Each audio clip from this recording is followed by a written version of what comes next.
Jared McCain and Caleb Filipowski have both declared for the NBA draft. Their Duke careers are over. What did their time in Durham mean to the program? And what's next for Duke basketball? All that and more on today's episode of Locked On Blue Devils. Hi, everybody. Dick Vitale. Hey, make sure you listen, man, to Locked On Blue Devils with JJ Jackson. He's awesome, baby. You are Locked On Blue Devils, your daily podcast on the Duke Blue Devils, part of the Locked On Podcast Network, your team every day.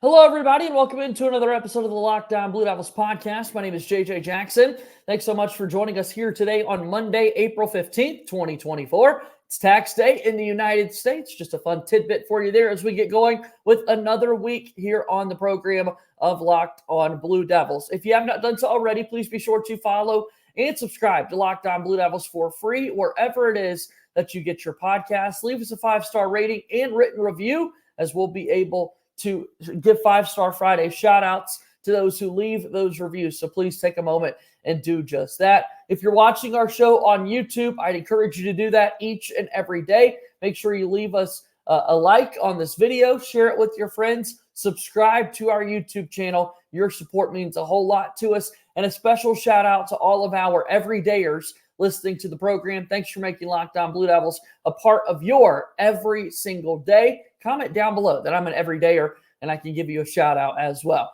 On today's show, Josh Cox will be here from Duke Football Talks Section 17 podcast and the Duke Report.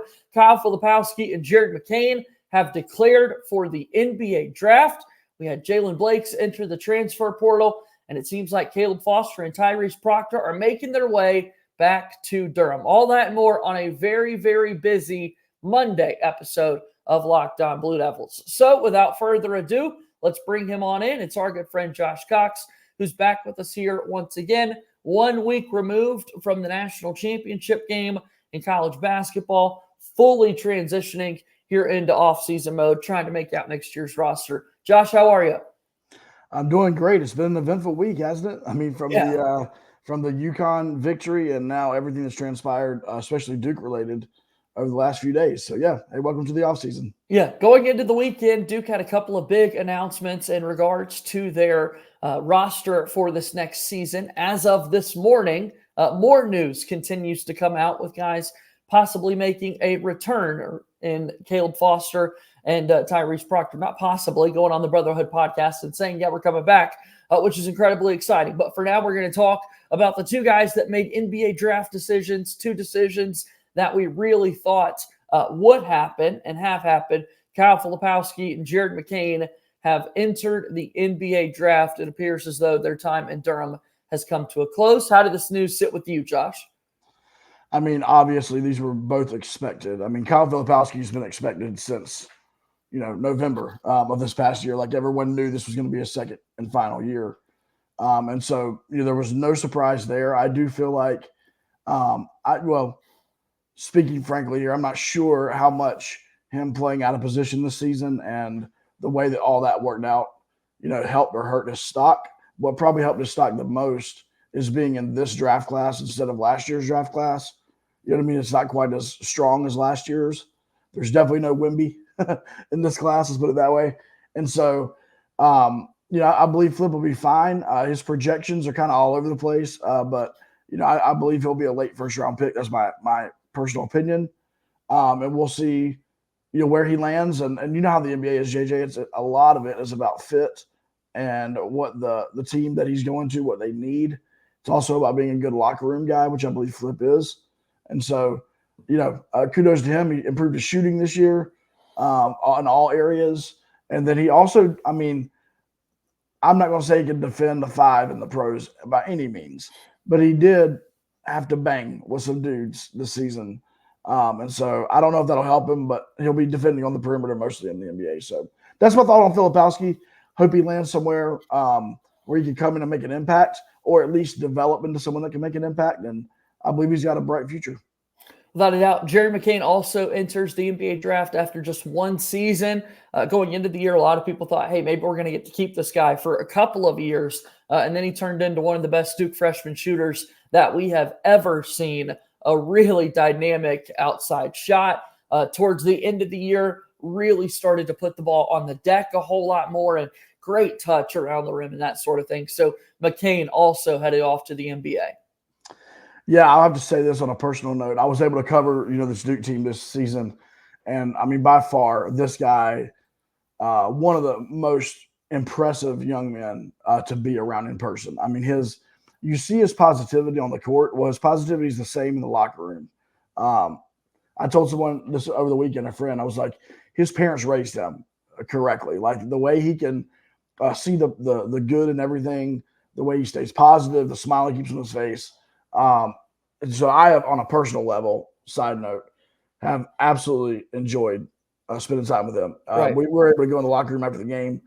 By like the third game of the season, I went straight to Jared every time. I wanted to hear what he had to say about the game.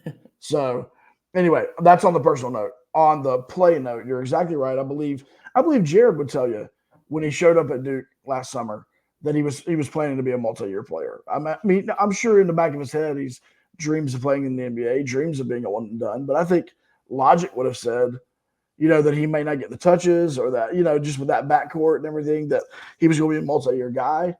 And he came in and the turning point of the season for Jared was the early December loss at Georgia Tech, that early ACC game, that they give teams before the holiday. Right. Duke takes the L there, and from that point forward, Jared McCain wakes up, and we see the Jared McCain that we've seen for the rest of the season. And so not only does he shoot a great percentage, JJ, but he shoots the way he shoots, the transition threes, the catch and shoot threes, the way, as you mentioned towards the end of the season, as teams would, body him up or come out to him quicker, the way he can put the ball on the floor. I noticed this in the tournament, the way a couple of different games he defended. Houston game, he defended incredibly well on the perimeter. And so I think there's a spot for him. I don't know his comp. I don't know what his ceiling is going to be. I have no idea. Obviously, he has some height restrictions and a little bit of athleticism restrictions. But other than that, listen, we've seen in the NBA over the last 2 to 3 seasons, right, there's definitely a game for players to play below the rim. And I am not comparing Jared McCain to any of these people. But Jalen Brunson is in the MVP talk. Right. And Jalen Brunson plays 100% of his game below the rim.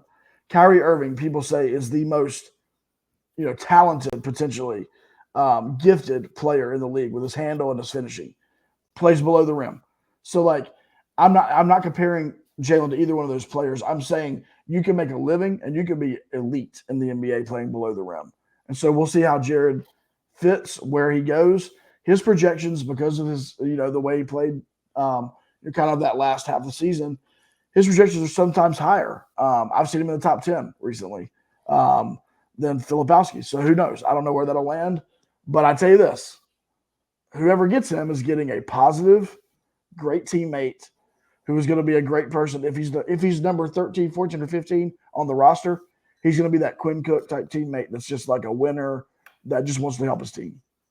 No doubt. And making a look at next year's roster for the Duke basketball team, obviously Jared McCain's the perfect style player that you would love to see come back. But you've mentioned the draft class this year. In a lot of ways, go while you can. Nothing's ever guaranteed. We saw this time a year ago, Tyrese Proctor is a projected lottery pick, and here we are kind of out of that NBA draft range for Proctor, and he's making the decision to come back for another year at Duke. So you got to go while you're hot, and that's exactly what these two Duke players are doing, and Filipowski and Jared McCain. We got to take our first time out. We'll continue more of this conversation when we come back on the other side of this break here on Locked On Blue Devils. Locked On Blue Devils here today is brought to you by our friends over at LinkedIn. We obviously know how important every single hire that you make is. When you're hiring for your small business, you want to find the quality professionals that are right for the role. That's why you have to check out LinkedIn Jobs. LinkedIn isn't just a job board. It helps you hire professionals you can't find anywhere else. even those who aren't actively searching for a new job, but might be open for the perfect role. In a given month, over 70% of LinkedIn users don't visit other leading job sites. So if you're not looking on LinkedIn, you're looking in the wrong place. On LinkedIn, 86% of small businesses get a qualified candidate within 24 hours. Hire professionals like a professional on LinkedIn. LinkedIn knows that small businesses are wearing so many hats and might not have any time or resources to hire. That's why they want to make it easier for you. Post your job for free at linkedin.com/lockedoncollege. That's linkedin.com/lockedoncollege to post your job for free. Terms and conditions apply. Moving forward here on today's episode of Locked On Blue Devils, JJ Jackson, alongside Josh Cox from Duke Football Talks Section 17 podcast.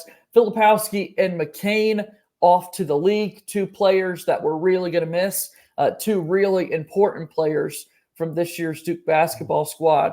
Kyle Filipowski, the ACC Rookie of the Year, and then follows it up with an All-ACC campaign. Really impressive 2 seasons in Durham that he was able to have. And I hope he's remembered that way, because down the stretch, there was a lot of kind of tough chatter out there from time to time on what Filipowski would do for the Duke team. Yeah, for sure. I mean, he's a target, right? Filipowski's just a target. It's just the nature of the beast. He's a target by opposing fans. Unfortunately, sometimes stray bullets. He's a target by his own fans. And I give the guy a lot of credit for the way he played in the season. I give the guy a lot of credit for while he got frustrated at times throughout the season, keeping his composure. And once again, I will die on this hill. Kyle Filipowski came back in hopes that there was going to be a rim protecting, not Derek Lively, not maybe as good as Derek Lively, but there was going to be a Derek Lively-ish player on this roster. And it didn't happen. And honestly, he kept his cool and he did the best that he possibly could, knowing by December, knowing that this season was probably not going to help his draft stock much because of him playing out of position. The ideal situation for Kyle Filipowski this year, JJ, would have been playing with a rim protector, being able to play on the 4, play out on the wing, shoot the ball more, show that he can drive more, defend on the wing, because once again, will say this, he can defend the wing much better than people give him credit for. Indeed. Especially with 2-hip flip, with a second hip, both hips going well. He can defend the perimeter better than people think. And so, I give him a lot of credit, man, on the personal side for handling this season like a grown adult man, which he is, and giving his best, even though circumstances were probably not ideal for him personally. Without a doubt, he made it work, and that's what you got to do. Played for Duke, was super competitive throughout the entire season, and didn't really let that be known personally, right? Which I certainly agree with you. I think he's thinking, hey, I'm going to have kind of that rim protecting. But it's not like he's publicly talking about how frustrated he was with this season. He still went out and competed and got the job done. So great stuff there from Flip. And then Jared McCain just once again talking about his decision as well, sooner than a lot might have expected, but you got to go when your name is kind of up there amongst the top names being discussed. And so let's go see Jared McCain make a great role and a great career out of the next level, out of the NBA. Just selfishly, as Duke basketball fans, his optimism, his energy, his spirit, it's really hard to duplicate those type things, and especially those games in Cameron. Man, it was so excited to watch number 0 get going. Yeah, he was always engaged with the fans in a positive way. He was engaged in banter with opposing teams, but it was in the Jared McCain way.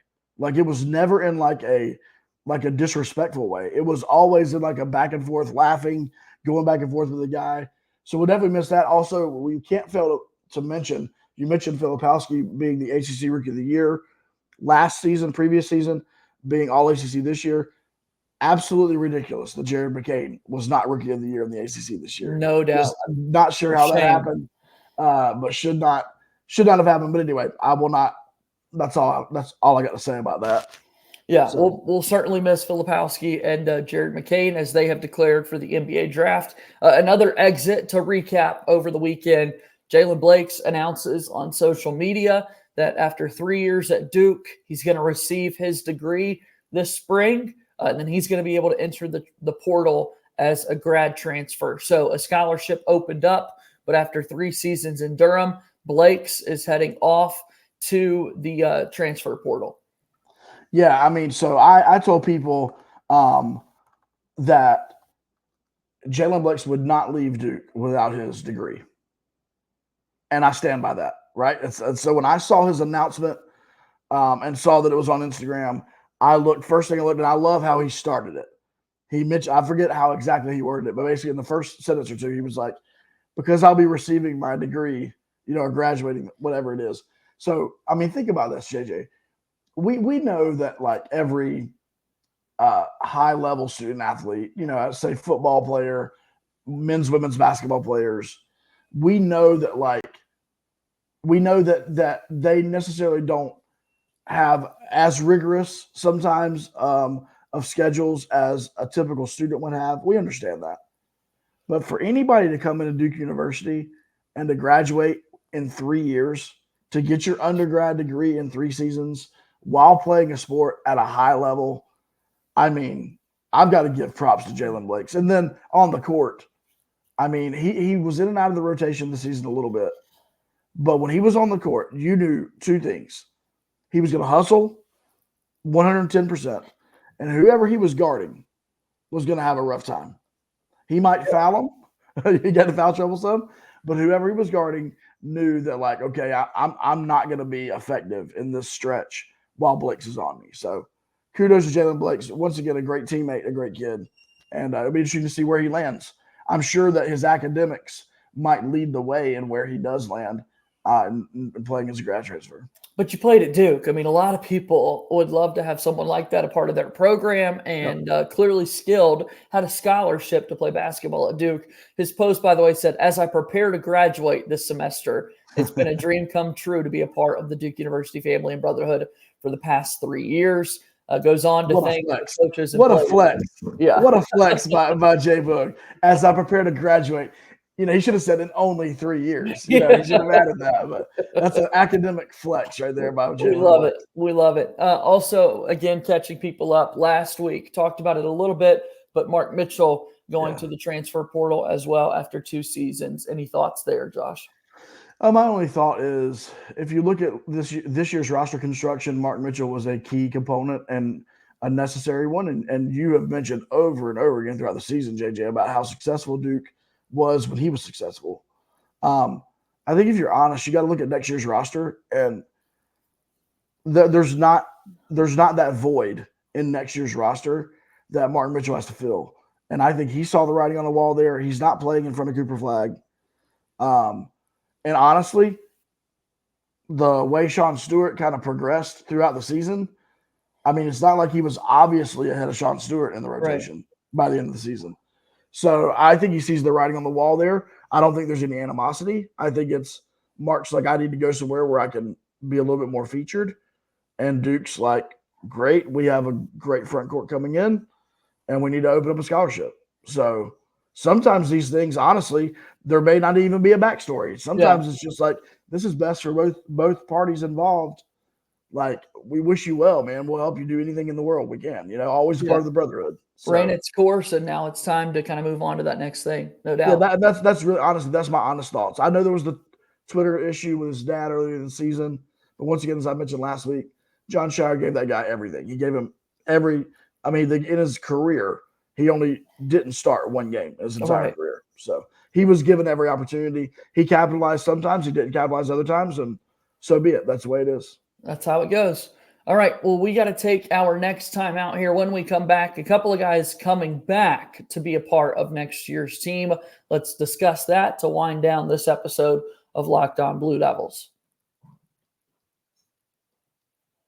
Locked On Blue Devils here today is brought to you by our friends over at FanDuel, another proud presenting sponsor of the program. It's playoff time in the NBA and NHL. Baseball's currently in full swing, and FanDuel is your place to bet on every single game.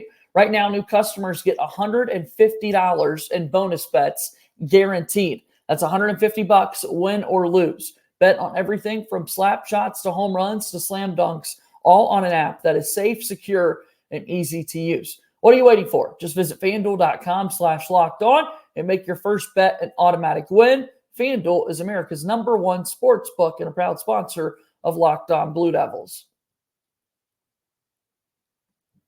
Moving forward here on today's episode of Locked On Blue Devils, JJ Jackson, joined today by Josh Cox. Promote some of your work, if you will, Josh. Yeah, so basketball has been Duke Report this past season. I'm be looking for us to expand a little bit more. Freddie Hodges there with Duke Report, a little bit more maybe print articles and things like that as we move into the future there. And then football season's here. Spring game is this Saturday, Wallace Wade Stadium. Coach Manny Diaz, Malik Murphy, all the stuff going on with football. And so I work with Section 17 podcast there. That's our podcast. We'll be there. And then also do some work with the Durham Devils Club. We'll be hosting a meet and greet for some of our members with the players after the spring game. So a lot going on. I stay, as I tell people, I walk in many different veins of the Duke football and basketball world, and I try to keep them separate and appropriate. And so sometimes it's easier than others, but that's what we do. That's what we do. We stay involved, and we really look forward to, like I said, this coming weekend, spring game of football is going to be awesome. That's impossible to do on Locked On Blue Devils because I just ask you about all of it, and it turns out to be a great conversation. Are you expecting a lot out of the spring game? Be honest. What are we thinking? It depends on what you're. So, I'll just shoot straight with you. The sheer numbers of the offensive line make it to where you're probably not going to see an actual true. You're not going to see a true blue-white game. Now, in practices that we've been at, they've been very good at creatively running some 7-on-7s, and then they'll add the line in there for different sorts of plays. And I know that that's going to happen. I know there's going to be some gameplay. I just don't. You're definitely not going to sit there and watch an hour and a half of a scrimmage game. There's going to be some skills competitions. There's going to be some other stuff with the players. It'll be fun. It's going to be a fun time. Duke is experimenting with a new company with like game day operations and things. And so there's going to be some more, some new and different things there. So if you're local with a driving distance, it's worth it. It's free. They typically give something out to everybody that comes that day. There's concessions, like the whole deal. So, it's a lot of fun. And especially if you're like us and you love football, you're kind of addicted to football. Like, here's your Duke football fix. It's your last opportunity to get a Duke football fix before the end of August, basically. So, come on out and we're tailgating in the grounds lot, the whole deal. So, yeah, let's we'll have to have a spring football conversation at some point in the next few weeks, and so to get caught up on what we learned and that sort of thing, but also just the spirit of spring football games have been incredibly interesting to follow. It's the start of the college football transfer portal as well, so we're about to see a lot of player movement. And then Phil Steele, who puts together the Best College Football Preview magazine, posted some thoughts about frustrations with the Ole Miss spring game that took place over the weekend, where there was a slam dunk contest, tug of war, a hot dog eating contest, an obstacle course, and a 7-on-7 flag football game without pads. Many schools not quite as extreme as Lane Kiffin, but we're getting the sense that, these things might not be around forever. Yeah, I think there's some creative ways that you can engage the fan base, in a spring environment. And I'm not saying I would do everything Lane Kiffin did, but I am saying that if you could somehow do that and somehow interact the fans with that, look, if I'm a parent of a middle school kid who plays football, like I'll go to that if I feel like that you can interact with the players and you can get photos and things like that. So I think the challenge for football programs is going to be, not getting their players injured, especially with all the transfer portal stuff, and then providing like a fun environment for the fans, and that's the challenge. So who knows? In 3 years from now, we may be laughing about the Duke hot dog eating contest. Who knows? So. It could be a thing. All right, we'll get back on track for folks who are like, what about the basketball? Yeah. Here we go. Today, Monday morning, a new podcast episode was released from the Brotherhood that featured Tyrese Proctor and Caleb Foster. They've essentially announced, hey, we're coming back.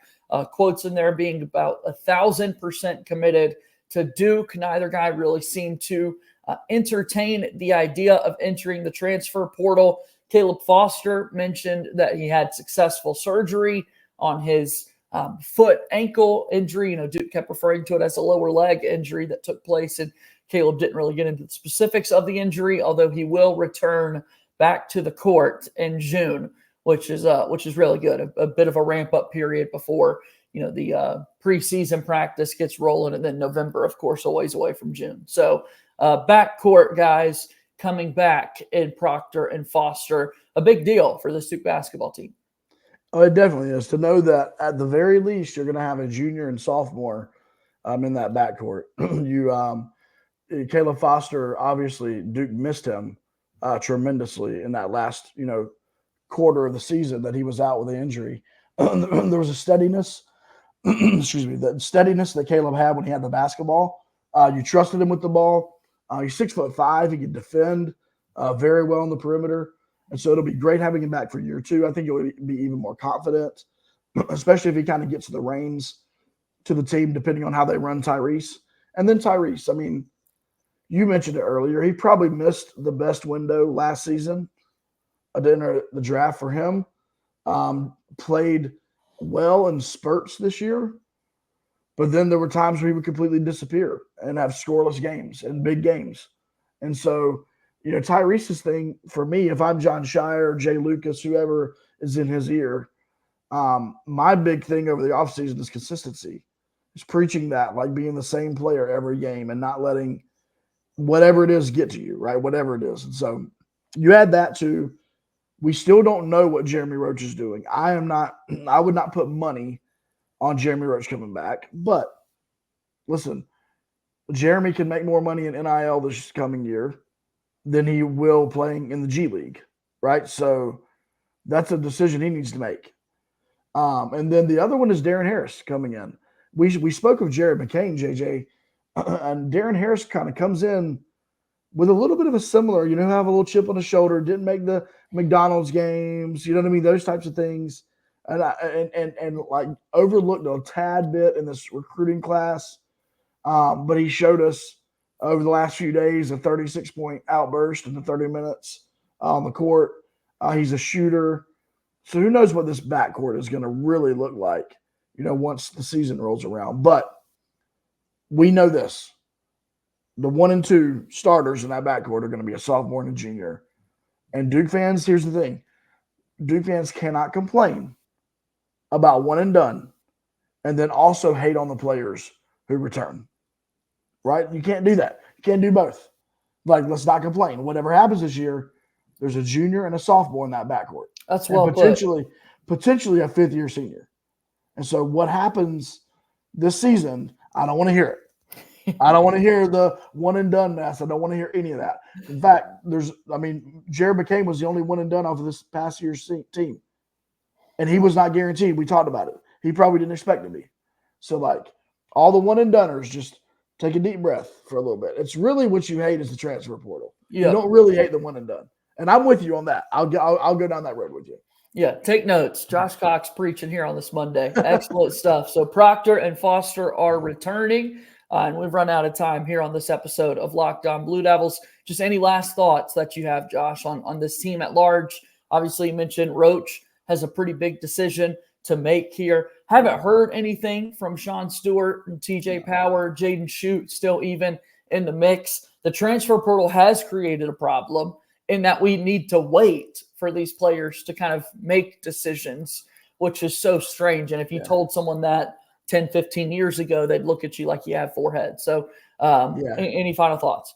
Actually, that was going to be my final thought, and I would encourage Duke fans to this. I don't think you're going to get an announcement from Sean Stewart. Like, he's back. I mean, I don't think he's going anywhere. I don't think you're going to get an announcement for TJ Power. Jaden Shute, who knows? Like, I don't know. There was a fake account, tweeting that he was in the portal back a few days ago. But yeah, I don't think. I mean, honestly, look at the way Tyrese Proctor announced he was coming back. It was from Adam Zagoria. You know what I mean? Like, it was not official. Same with Foster. So I think some of these guys are just like, I'm not going to do this like elaborate, like, LeBron James the decision to tell people I'm coming back to Duke for my second year.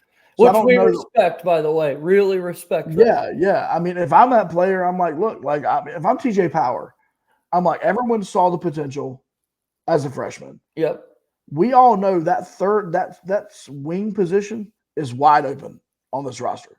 depending on if Duke plays big or small. TJ Power fits that 3 spot perfectly for this team. There's no reason in this world why TJ Power should enter the portal. So, anyway, that's my final thoughts. Is like, if we don't hear anything from Stewart and Power and even Shoot, like, that's their right. They're coming back. If we hear something, it's probably that they're leaving. And so, anyway, that's going to be a great roster next season. Shout out to our boys, Isaiah Evans and Cooper Flagg. An epic photo surfaced yesterday from Team USA. Yep. And those guys are leading the way there. So looking forward to a lot of that next season. Can't wait for this next season for sure.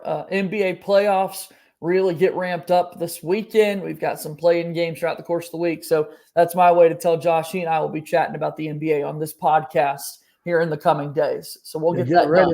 done. Those Western Conference play-in games are going to be they're incredible starting tomorrow night. So can't wait. Josh, thanks for the time. We'll do it again soon, okay? JJ, have a good day, man. All right, that's Josh Cox from Duke Football Talks Section 17 podcast. He is joining us here on the show, and really do appreciate him chatting with us each and every week. That'll do it for our show here today. Thank you for your support as always. Be sure to like this video, subscribe to our YouTube channel, share it with a friend, comment down below that you're an everydayer, and if you're listening on Apple Podcasts, leave us a 5-star rating and written review. That'll do it. As always, go Duke. I'll talk to you tomorrow. My name is JJ Jackson. Thank you and good day.